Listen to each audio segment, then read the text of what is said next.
In 1996, Robert Bork, Reagan's rejected Supreme Court nominee, penned a book, Slouching Towards Gomorrah, which was an indictment of the moral decline in America and its causes. That book came out in 1996, and after more than 20 years, his assessment and his warning is proven to be prophetic. His expressed concern for the court's growing hostility towards religion has been realized and celebrated within the secular world. His warning about the growing acceptance of sexual immorality now finds fulfillment in policy decisions and court cases that have sought to legitimize homosexuality and transgenderism. Bork recognized the importance of morality in sustaining a society. And so, as we witness the devastating effects of the onslaught of immorality within our nation, we must choose whether to turn a blind eye to the problem or see it for what it is. Regardless, our society is not the first to face such a challenge. Indeed, every society faces this challenge at one time or another, and often regularly in a cycle of events. But the direction chosen when we meet that crossroads makes a difference every single time. While Israel's second generation had risen to the challenge to take the land of Canaan under the leadership of Joshua, the years that followed immediately after that moved them steadily and surely away from God. The first 16 chapters of the book of Judges, if you'll go ahead and turn there, it chronicles the ups and downs of their decline, mostly downs, with a few little, we're going to come back up because we're having a problem moments under a judge. And then see, here's overall where they're going as they're just slowly in decline. But when you get to chapters 17 through 21, we sometimes do not realize that that is not chronologically oriented. That is topical. That you have the end of Samson's life in verse 16, or chapter 16. But in chapter 17 through 21, it actually goes back earlier in time to the time of the judges, sometime probably around Deborah, maybe a little bit later to Gideon, that time period. And it's designed to help us see the reasons why everything happened as it did, by giving us examples of where the people were spiritually. One such account we will look at this evening is found in Judges chapter 19. We're going to look at verses 1 through 28. That's not the entirety of this account in reality, but it's what we're going to focus on here this evening. And in it, it shows just how much of the world remained in Israel and why they had so many problems. So if you will follow along as we read these verses. And it came to pass in those days when there was no king in Israel, that there was a certain Levite staying in the remote mountains of Ephraim. He took for himself a concubine from Bethlehem in Judah. But his concubine played the harlot against him and went away from him to her father's house at Bethlehem in Judah and was there 4 whole months.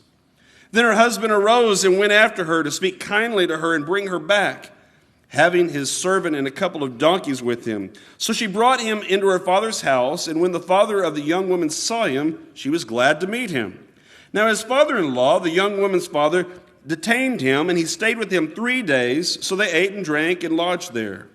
Then it came to pass on the 4th day that they arose early in the morning, and he stood to depart. But the young woman's father said to his son-in-law, "Refresh your heart with a morsel of bread, and afterward go your way." So they sat down, and the 2 of them ate and drank together. Then the young woman's father said to the man, "Please be content to stay all night, and let your heart be merry." And when the man stood to depart, his father-in-law urged him, so he lodged there again. Then he arose early in the morning on the 5th day to depart. But the young woman's father said, "Please refresh your heart." So they delayed until afternoon, and both of them ate. And when the man stood to depart, he and his concubine and his servant, His father-in-law, the young woman's father, said to him, "Look, the day is now drawing toward evening. Please spend the night. See, the day is coming to an end. Lodge here, that your heart may be merry. Tomorrow go your way early, so that you may get home." However, the man was not willing to spend that night, so he rose and departed and came to opposite Jebus, that is Jerusalem. With him were the 2 saddled donkeys. His concubine was also with him. They were near Jebus, and the day was far spent. And the servant said to his master, "Come, please, and let us turn aside into this city of the Jebusites and lodge in it." But his master said to him, "We will not turn aside here into a city of foreigners who are not of the children of Israel. We will go on to Gibeah." So he said to his servant, "Come, let us draw near to one of these places and spend the night in Gibeah or in Ramah." And they passed by and went their way, and the sun went down on them near Gibeah, which belongs to Benjamin. They turned aside there to go to the lodge in Gibeah, and when he went in, he sat down in the open square of the city, for no one would take them into his house to spend the night. Just then an old man came in from his work in the field at evening, who also was from the mountains of Ephraim. He was staying in Gibeah, whereas the men of the place were Benjamites. And when he raised his eyes, he saw the traveler in the open square of the city. And the old man said, "Where are you going, and where do you come from?" So he said to him, "We are passing from Bethlehem in Judah toward the remote mountains of Ephraim. I am from there. I went to Bethlehem in Judah. Now I am going to the house of the Lord.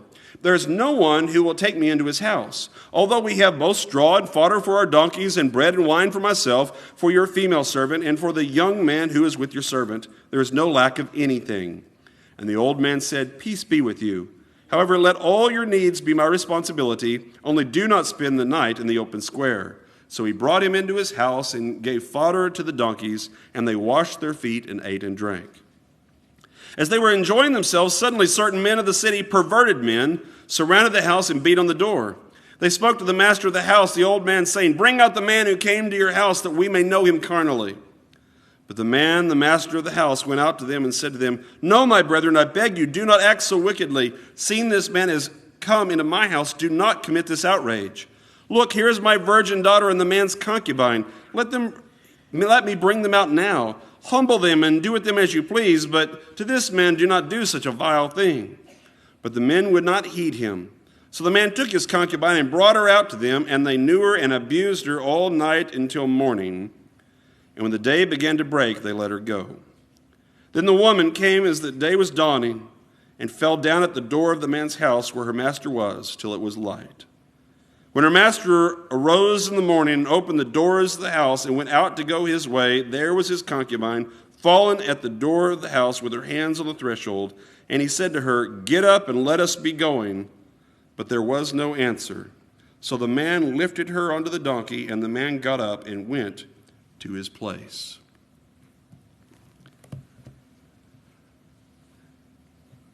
We often bemoan some of the changes taking place in our country, and rightfully so.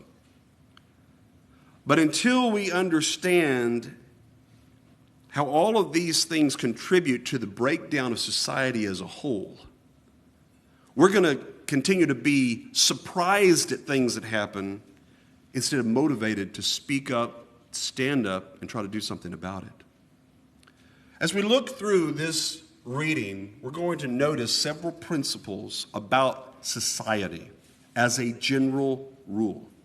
And to understand how in Judges in this chapter, he has put them together to note all of these different problems contributing ultimately to what has happened here. We're going to go through them and note how similar they are. They ought to sound very much like something you've heard before. The first is this: society will break down when there is little to no accountability. In verse 1, he starts off by saying, "In that day there was no king in Israel." That was a theme that he began in chapter 17. You see again here, and then he closes the book with that.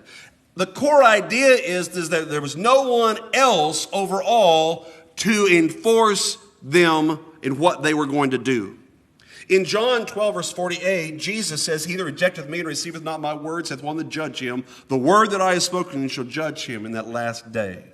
In Romans chapter 2 and verse 6, we find The same thing is true that God will judge everyone according to his work, and there is no partiality with God, verse 11. There are standards that are spiritual standards, moral standards that transcend whatever man is doing, but what we find in society, which is essentially about all men regardless, that when you don't have someone in that society and the society as a whole keeping those standards up, that you will continue to drop and drop and drop until this is where you end up.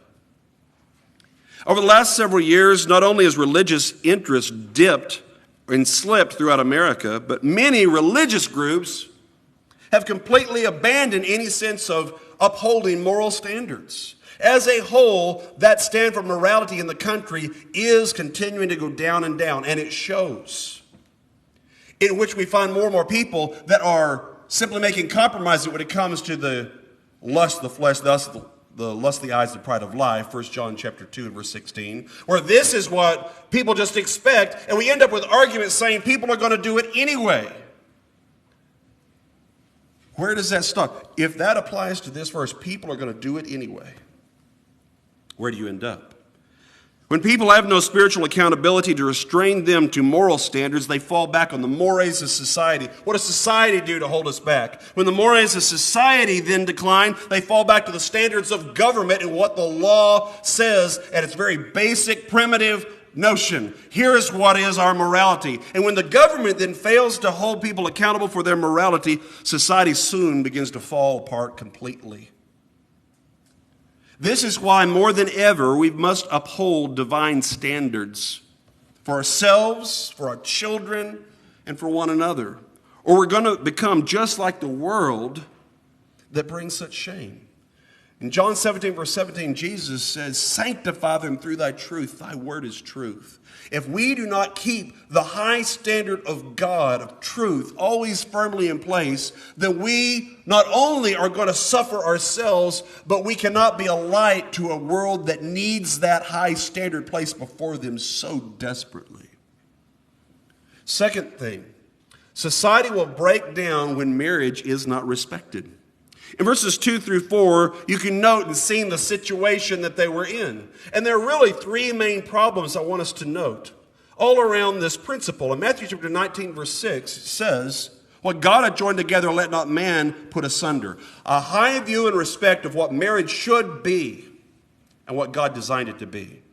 Society needs men to step up and learn how to love, value, and cherish marriage and their wives instead of objectifying them. That's number one.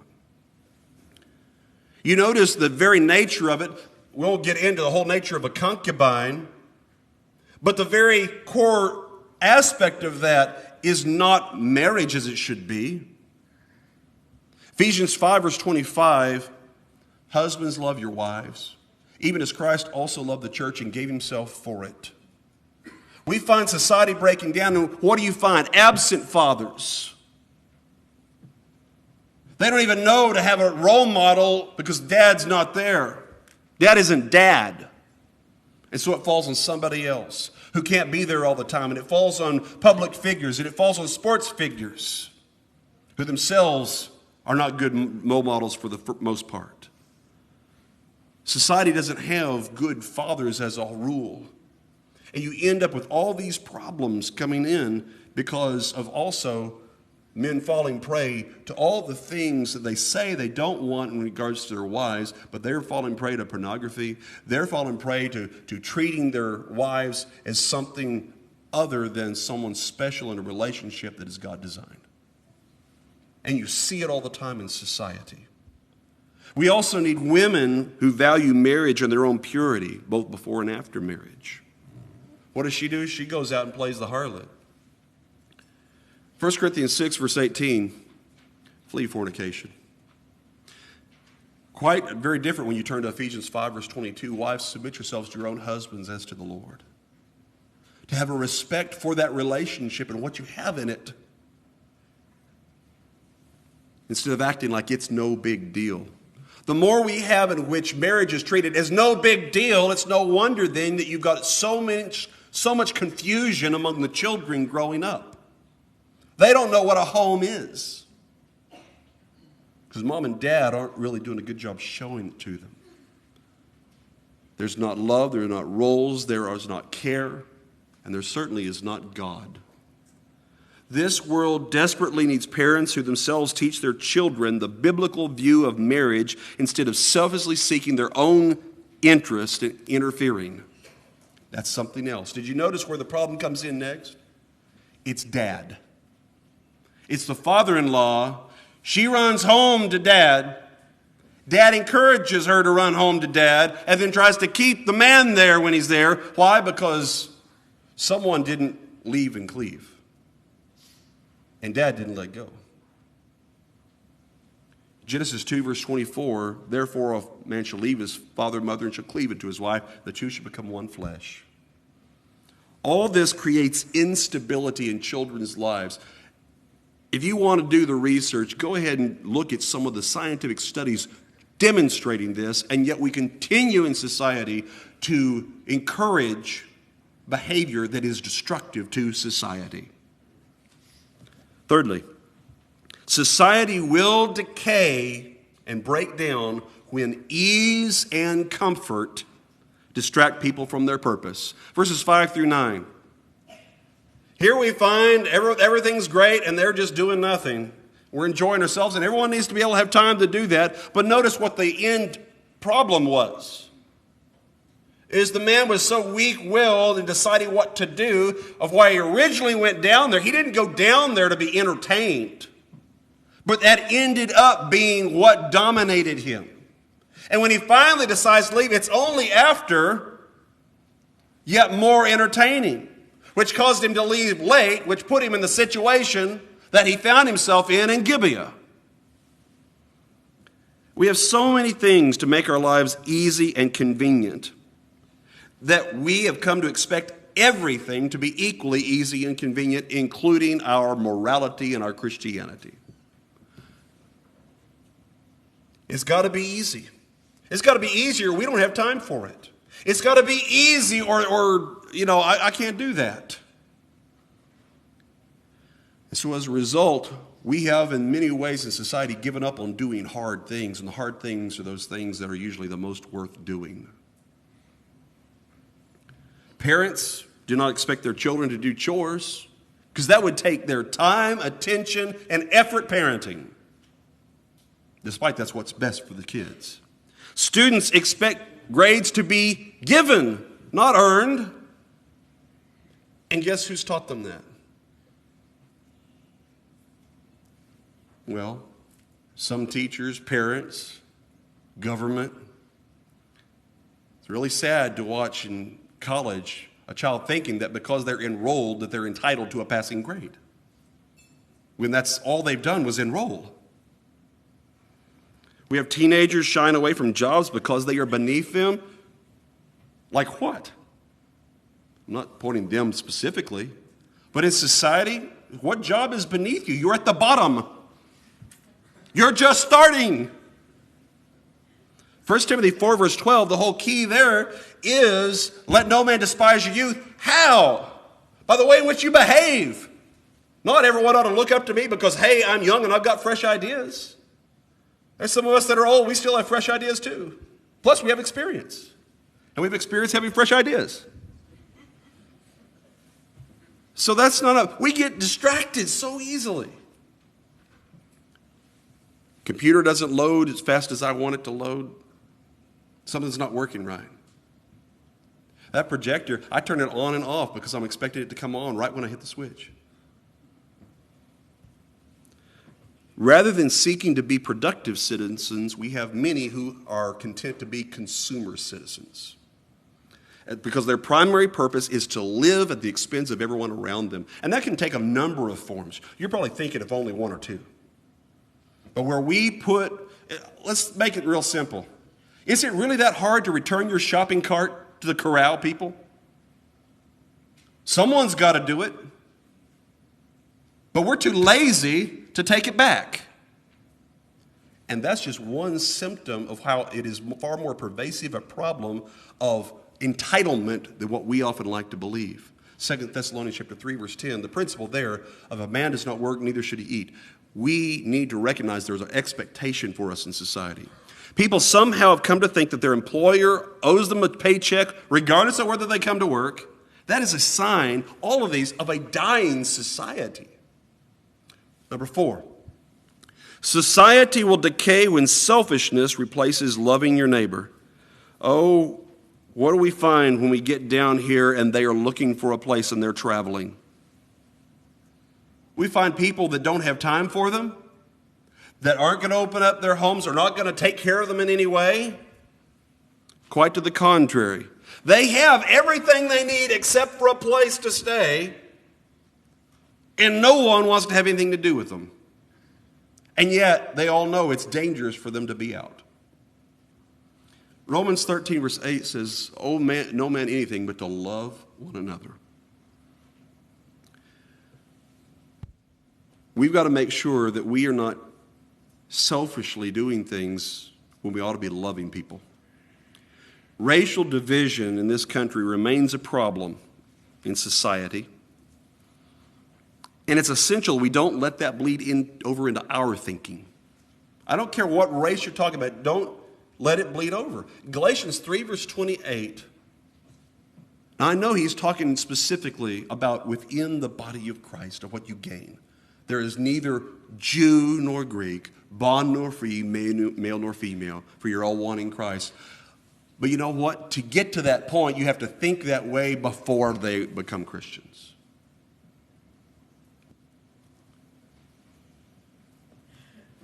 And we have to all think about ourselves that way, and think about and see people as souls in need that we love.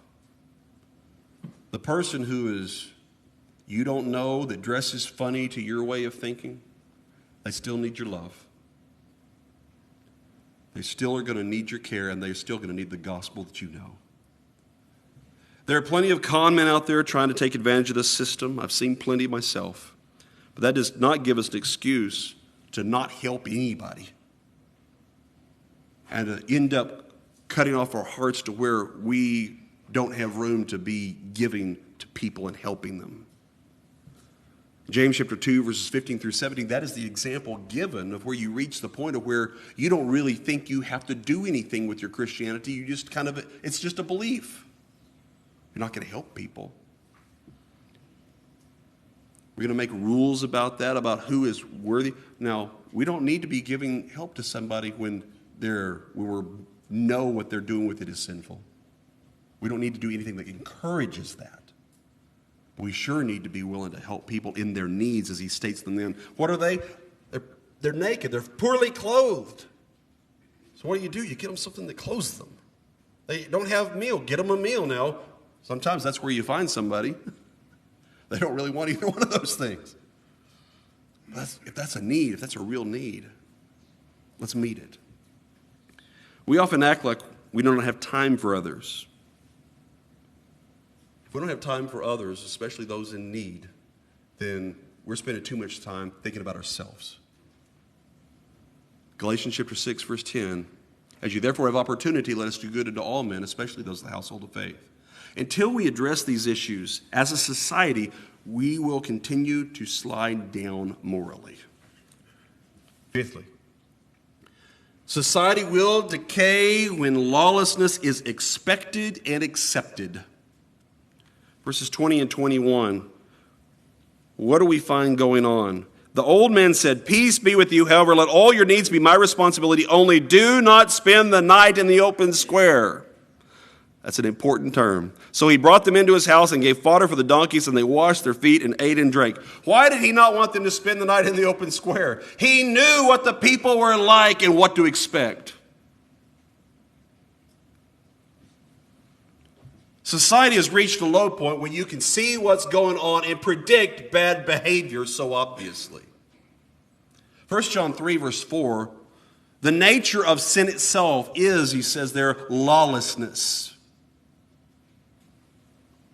It's amazing we've reached the point in society where large groups of people spend their time defending people who are breaking the law. I'm not talking about a public defender just trying to do it. I'm talking about people just coming to the defense of people who have obviously done something wrong. But there's always a justification for it. And yet it is predictable today just as much as it was in the time of the judges. We have prominent people suggesting that the riots in Ferguson, Baltimore, and elsewhere are somehow protected speech. There were laws being broken. They weren't just talking. Breaking through a window in someone's shop isn't speech. It's against the law. But people want to make excuses. Why? Because that's where we are in society. We have government officials define immigration laws as if protecting criminals is a humanitarian effort. What does that tell you? That's where we are in society. The law doesn't matter, and protecting people who don't accept the law is more important.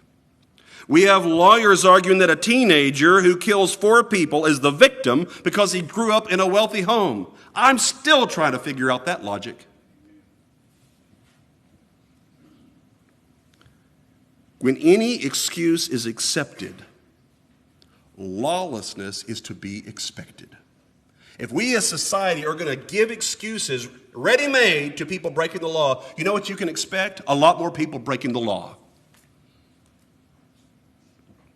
And that's not good for society. Number 6, society will decay when sexual perversion is treated as normal. Verses 22 through 25, you have a record of something so heinous. First of all, the men coming, and it ought to remind you immediately of Genesis 19, of what was going on in Sodom and Gomorrah. Coming to the door, demanding a visitor so that they can rape him. But it's okay, they worked out a compromise. They just let them rape the concubine. Well, that satisfies everybody, doesn't it? That's what goes on when we lower our standards of what we are thinking we are as people. In Romans chapter 1, 26 and 27, there Paul described this as being perversion, abhorrent, an abomination. Who would have thought, even just a few years ago, that not only would homosexuality be accepted by society, but completely normalized, those are two different things, and promoted, that's yet another level. In Leviticus 18, verse 22, all the way back in the law, there's a reason why it was condemned. And it was condemned also in 1 Corinthians 6, 9 through 11, by simply pointing out this: if you do that, you can't go to heaven. But it doesn't end there.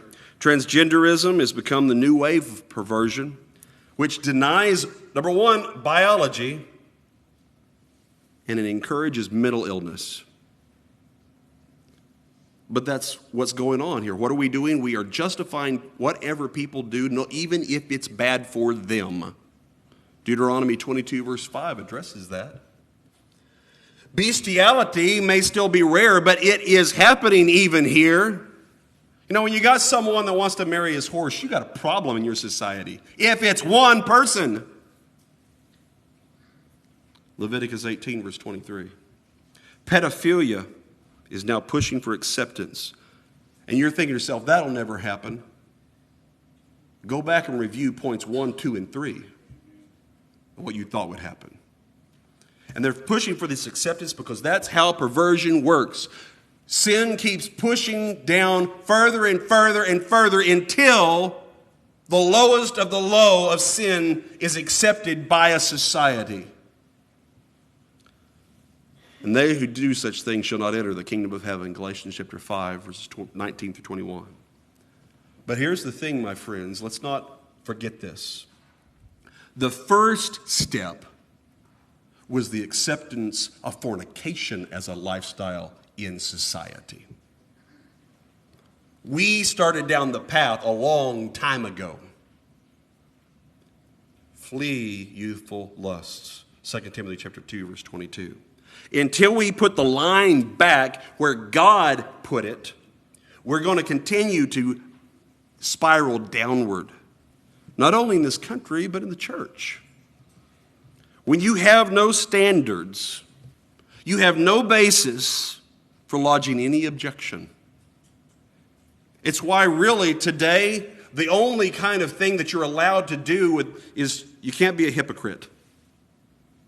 That's the one big sin. It's hypocrisy. Now notice why this works. If you don't have any standards, hypocrisy is never going to be a problem. And therefore it only is applied to those people who have standards.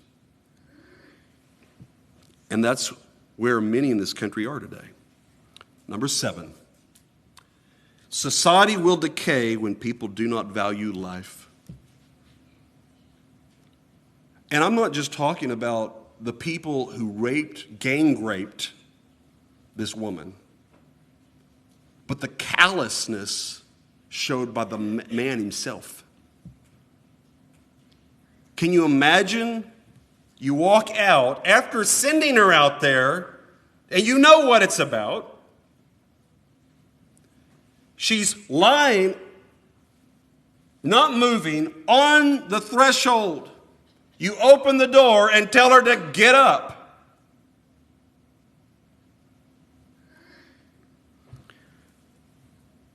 How sad it is that people can see, though, the fallen bodies of children affected by chemical gases and recognize that it justifies a military strike. But they can't see an aborted fetus and recognize that the same logic would apply. Now, I'm not calling on a Tomahawk missile to go to the nearest Planned Parenthood. But exactly how much different are those situations? An attack on innocent people with chemical weapons, that's a heinous action, but no more so than abortion. We make ourselves feel better because we're getting onto them for doing something heinous while we practice something that's pretty much the same. There's hypocrisy in a society. And our familiarity with the problem of abortion should not lessen our recognition that it is cold, calculated infanticide. Euthanasia, which is growing in popularity in some states. The lawful murder of the elderly. I'm not sure that, I haven't checked. I don't necessarily think that all the elderly are in favor of that one. But this is both a failure to value life and a failure to love your neighbor. Doing the wrong thing is never loving, even if the person himself may want it they think at the moment. In Romans chapter 1, verses 28 through 32, this comes right after the section about homosexuality. And he gives us a list of where Gentile society was. And even as they did not like to retain God in their knowledge, God gave them over to a debased mind to do those things which are not fitting, being filled with all unrighteousness, sexual immorality, wickedness, covetousness, maliciousness, full of envy, murder, strife, deceit, evil-mindedness. They are whisperers, backbiters, haters of God, violent, proud, boasters, inventors of evil things, disobedient to parents, undiscerning, untrustworthy, unloving, unforgiving, unmerciful, who knowing the righteous judgment of God, that those who practice such things are deserving of death, not only do the same, but also approve of those who practice them. Judges offers us a condemnation of the society in their day, and Paul comes forward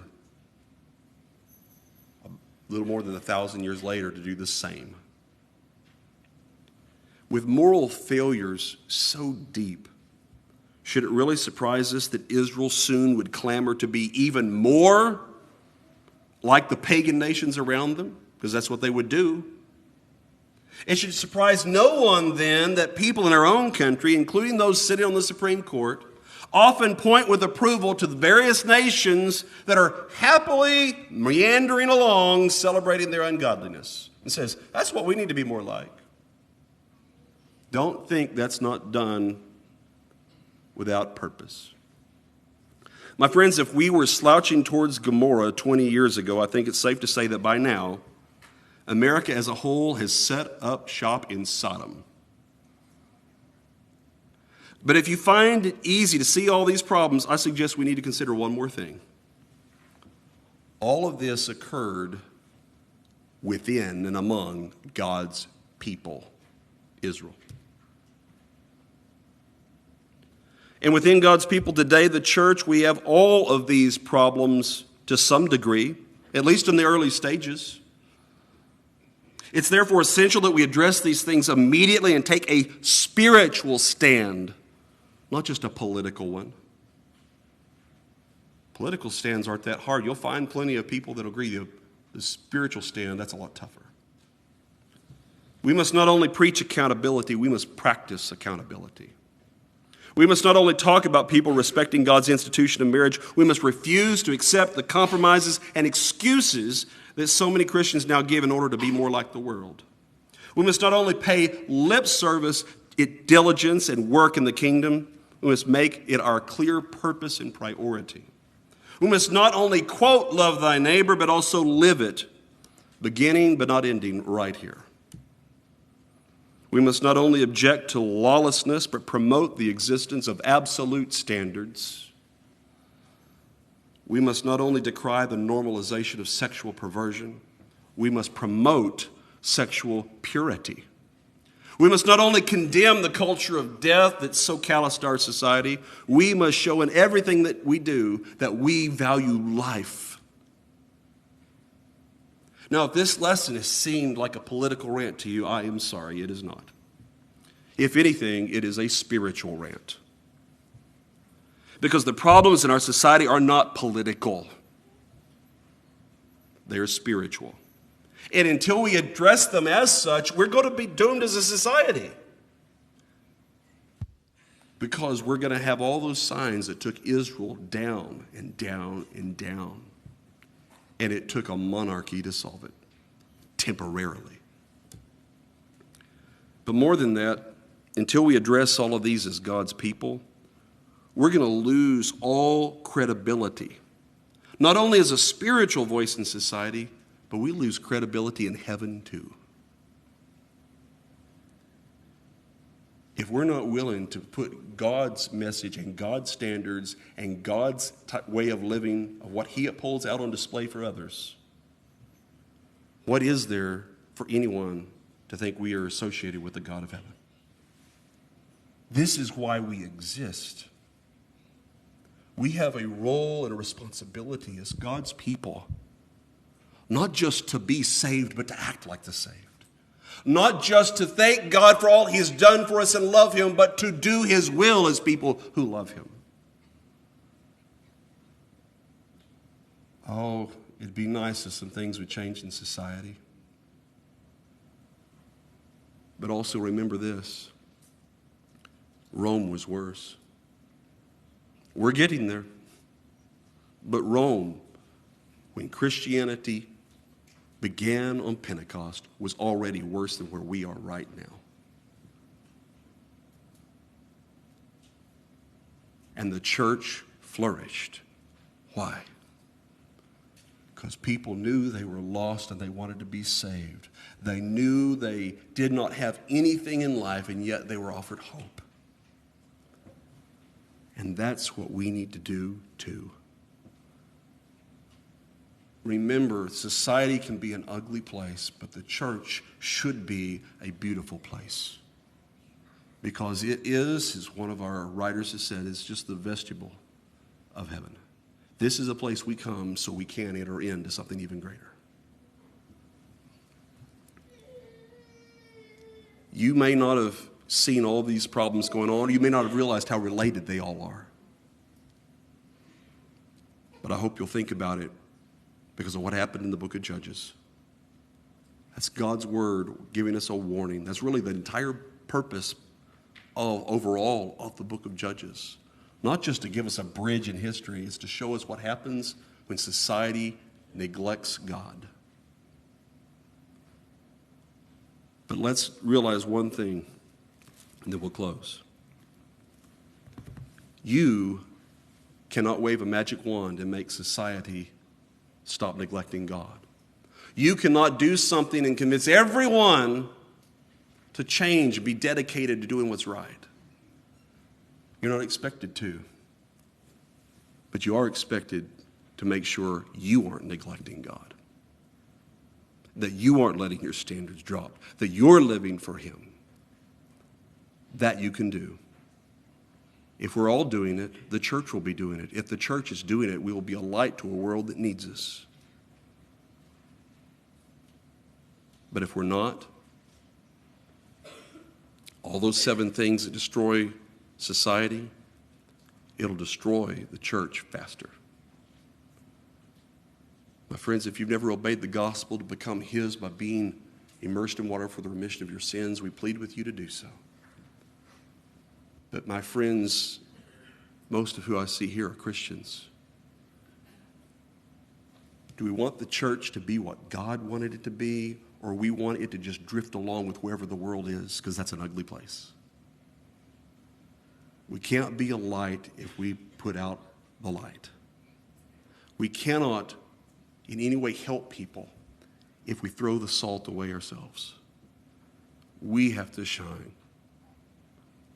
We have to be the society that would be right and good, that people would love to be part of when it doesn't exist anywhere else. I don't know that we're always doing that great a job at it. We can do better. And that's what we need to do. If you have any need at all, won't you please come while we stand and sing.